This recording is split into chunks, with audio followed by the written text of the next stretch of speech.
इंग्रजी कॅलेंडरनुसार या वर्षातली शेवटची एकादशी म्हणून सफला एकादशीकडे पाहिलं जाईल। सफला एकादशीचं फळ नावाप्रमाणे सफळ मिळतं। श्री विष्णूच्या प्रभावाने माणसाची प्रत्येक अपुरी इच्छा पूर्ण होतं असं म्हटलं जातं। यंदा 26 डिसेंबर रोजी सफला एकादशी आहे। सफला एकादशी हा पारंपरिक हिंदू दिनदर्शिकेतील पौष महिन्यात कृष्ण पक्षाच्या एकादशी म्हणजे 11व्या दिवशी रोजी पाळला जाणारा एक शुभ उपवास दिवस आहे। या एकादशीला पौषा कृष्ण एकादशी असेही संबोधले जाते। सफला एकादशीचा दिवस हिंदूंसाठी पवित्र आहे, कारण या दिवशी प्रामाणिकपणे उपवास केल्याने भक्त त्यांचे पाप धुवून आनंदी जीवनाचा आनंद घेऊ शकतात असा विश्वास आहे। एकादशी हा एक आदरणीय दिवस आहे, जो प्रत्येक चंद्र हिंदू महिन्यात 2दा येतो आणि हा दिवस या विश्वाच्या रक्षणकर्त्याची पूजा करण्यासाठी समर्पित आहे, जो भगवान विष्णू शिवाय दुसरा कोणीही नाही। सफला या शब्दाचा अर्थ आहे समृद्धी असा होतो आणि म्हणूनच जीवनाच्या सर्व क्षेत्रात यश आणि आनंदाची इच्छा असलेल्या प्रत्येकाने ही एकादशी पाळली पाहिजे।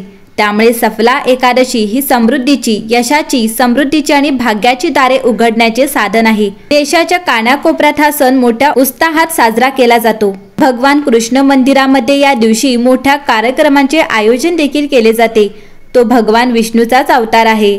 एकदा युधिष्ठिराने विचारले, हे पूज्य, पौष महिन्याच्या कृष्ण पक्षात येणाऱ्या एकादशीचे नाव काय आहे? तुम्ही कृपया तिचे पालन स्पष्ट करा आणि त्या काळात कोणत्या देवतेची पूजा करावी ते सांगावे। भगवान श्रीकृष्ण म्हणाले, हे मनुष्यांच्या अधिपती, मी स्पष्ट करत असताना ऐक। भव्य आणि विस्तृत यज्ञातून मला जे समाधान मिळते ते एकादशी व्रताचे पालन केल्याने मिळणारे समाधान इतके अपार नाही, म्हणून एकादशीचे व्रत मनापासून पाळले पाहिजे। पौष महिन्याच्या कृष्ण पक्षात सफला नावाची एकादशी असते। त्या दिवशी विहित विधी करून एकादशीची तिथी अत्यंत शुभ आहे, म्हणून हे राजा नामस्मरण करावे आणि मंत्र आणि नारळ, सुपारी, लिंबू यासारख्या फळांच्या नैवेद्यातून भगवान श्रीहरींची पूजा करावी। डाळिंब, सुंदर आवळा म्हणजे भारतीय गुजबेरी, लवंग बेरी आणि विशेषतः आंबे याशिवाय पूजेमध्ये धूप आणि दिवे यांचा समावेश असावा। सफला एकादशीला दीपदानाची विशेष तरतूद आहे। रात्री जागृत राहून उपासनेत मग्न राहिले पाहिजे। जागृत राहणाऱ्यांना मिळणारे फळ 1000 वर्षांच्या कठोर तपश्चर्येनेही मिळू शकत नाही। हे महान राजा, आता मी सफला एकादशीची शुभ कथा सांगतो। चंपावती नावाचे एक प्रसिद्ध शहर होते, जे एकेकाळी महिष्मत राजाची राजधानी होती। राजाला 5 मुलगे होते आणि त्यातील थोरला मुलगा सतत पापकर्मात मग्न होता। तो व्याभिचाराकडे झुकलेला होता आणि गणिकेच्या संगतीत होता। त्याने अविचारीपणे आपल्या वडिलांची संपत्ती पापी धंद्यात वाया घालवली आणि सवयीने अनैतिक वर्तन केले। ते ब्राह्मणांवर सतत टीका करणारे, त्यांच्याबद्दल नेहमी वाईट बोलायचे आणि वैष्णव आणि देवतांचा अनादर करायचे। आपल्या मुलाचे पापी वर्तन पाहून राजा महिष्मतने त्याचे नाव लुंबक ठेवले आणि आपल्या भावांशी सल्लामसलत करून त्याला राज्यातून हद्दपार केले। लुंबक एक घनदाट जंगलात भटकला, जिथे त्याने अनेक लूटमार केला, संपूर्ण गावाची संपत्ती लुटली। एके दिवशी तो चोरी करण्यासाठी एका गावात शिरला, तेव्हा रात्रीच्या पहारेकऱ्यांनी त्याला पकडले। मात्र राजा महिष्मतचा मुलगा म्हणून आपली ओळख उघड केल्यावर रक्षकांनी त्याला सोडून दिले। पापमय जीवनात परत आल्यावर लुंबक पुन्हा जंगलात गेला आणि झाडावरील मांस आणि फळांवर उदरनिर्वाह करू लागला। त्या दुष्ट अवस्थेत त्याला जंगलाच्या काठावर असलेल्या पिंपळाच्या झाडाजवळ आराम मिळाला। त्या प्राचीन पिंपळाच्या झाडाला त्यातील दैवी अस्तित्व मानले जात होते आणि लुंबकने वाईट मानसिकता असूनही तिथेच राहणे पसंत केले। पुष्कळ दिवसानंतर त्याच्या भूतकाळातील सत्कर्मांच्या संचित परिणामामुळेच लुंबक स्वतःला एकादशीचे व्रत अनैच्छिकपणे म्हणजे इच्छा नसतानाच पाळताना दिसला। पौष महिन्यातील कृष्ण पक्षाच्या 10व्या दिवशी त्याने झाडावरची फळे खाल्ली आणि रात्रीच्या कडाकाच्या थंडीचा त्रास कोणत्याही उबदार वस्त्राशिवाय केला। त्याला रात्रभर प्रचंड अस्वस्थता जाणवत होती, ना झोप ना विश्रांती। त्यानंतर तो भान गमावला आणि जवळजवळ निर्जीव झाला। सूर्योदयानंतरही पापी लुंबक बेशुद्धच राहिला।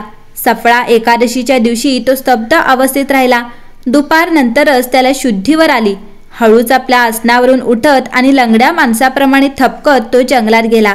भुकेने आणि वेदनाने तो अशक्त झाला होता। हे राजा, त्या क्षणी भुकेने व्याकुळ झालेला लुंबक जंगलातून विविध फळे घेऊन झाडाजवळच्या आपल्या विश्रामस्थानी परतला। विसावाच्या ठिकाणी येताच सूर्य मावळतीला येऊ लागला. मग हात जोडून लुंभकने झाडाच्या मुळांना उद्देशून फळे अर्पण केली. समृद्धीचा देव भगवान विष्णू या फळांवर प्रसन्न हो, हे शब्द बोलून लुंबक रात्रभर जागे राहिले. अशा प्रकारे सहजतेने त्याने एकादशीचे व्रत पाळले. त्या क्षणी आकाशवाणी झाली, हे राजकुमार, सफळा एकादशीच्या आशीर्वादाने तुला राज्य आणि पुत्र दोन्ही प्राप्त होतील. या दैवी घोषणेने प्रसन्न होऊन लुंबक यांनी असे म्हणत वरदान स्वीकारले. त्यानंतर त्याचे रूप दैवी रूपात बदलले. त्या दिवसापासून त्याने उत्कृष्ट बुद्धिमत्ता विकसित झाली आणि स्वतःला भगवान विष्णूच्या उपासनेत मग्न केले. दैवी अलंकाराने सजलेल्या त्याने एक निष्कलंक राज्य मिळाले आणि 15 वर्ष राज्य केले. याच काळात भगवान श्रीकृष्णाच्या कृपेने त्यांना मनोज्ञ नावाचा सुंदर पुत्र झाला. मूल मोठे झाल्यावर लुंभकने राज्याची आसक्ती सोडून ते आपल्या मुलाकडे सोपवले आणि भगवान श्रीकृष्णाच्या सानिध्यात गेले, जेथे कोणाला दुःख होत नाही. हे राजा, अशा रीतीने जो कोणी सफळा एकादशीचे उत्कृष्ट व्रत पाळतो त्याला इहलोकात सुख प्राप्त होते आणि मृत्यूनंतर मुक्ती मिळते. या जगात जे लोक एकादशीचे व्रत अखंडपणे पाळतात ते खरे भाग्यवान आहेत. त्यांचा जन्म सफल होतो आणि भौतिक क्षेत्रात ते सुखाचा आनंद घेतात. महाराजा, सफळा एकादशीचा महिमा वाचणे, श्रवण करणे आणि त्यातील आचरणांचे पालन करणे राजसूय यज्ञ करण्यासारखेच पुण्य प्राप्त करते. सफला एकादशीच्या दिवशी भक्त भगवान विष्णूच्या सन्मानार्थ कठोर उपवास करतात. एकादशीच्या पहाटेपासून हे व्रत सुरू होते आणि दुसऱ्या दिवशीच्या द्वादशीच्या सूर्योदयापर्यंत सुरू राहते. सफला एकादशीचे व्रत पाळताना केवळ सात्विक भोजनच भाविक करतात. जे लोक पूर्ण उपवास ठेवण्यास सक्षम नाहीत ते अर्धवट उपवास किंवा अर्धा दिवस उपवास देखील करू शकतात. भगवान विष्णू हे सफला एकादशीचे प्रमुख देवता आहेत. वैष्णव भगवान विष्णूची भक्तिभावाने पूजा करतात आणि त्यांचे प्रेम आणि आपुलकीचे आवाहन करतात. या दिवशी भगवान विष्णूला तुळशीची पाने अर्पण केल्याने व्यक्तीची सर्व पापे दूर होतात. अगरबत्ती, नारळ, सुपारी आणि इतर सुगंधित वस्तू अर्पण करून भक्त भगवान विष्णूला प्रसन्न करतात. सायंकाळच्या वेळी दिव्यांची रोषणाई केल्याने ते अधिक फलदायी होईल. सफला एकादशीच्या दिवशी व्रत पाळणाऱ्याने रात्रभर झोपू नये. ते भगवान विष्णूच्या सन्मानार्थ विविध भजन आणि कीर्तन कार्यक्रमात भाग घेतात. भक्त भगवान विष्णूच्या प्रसिद्ध कथा ऐकतात. शेवटी आरती केली जाते आणि नंतर कुटुंबातील सदस्यांना प्रसाद वाटला जातो.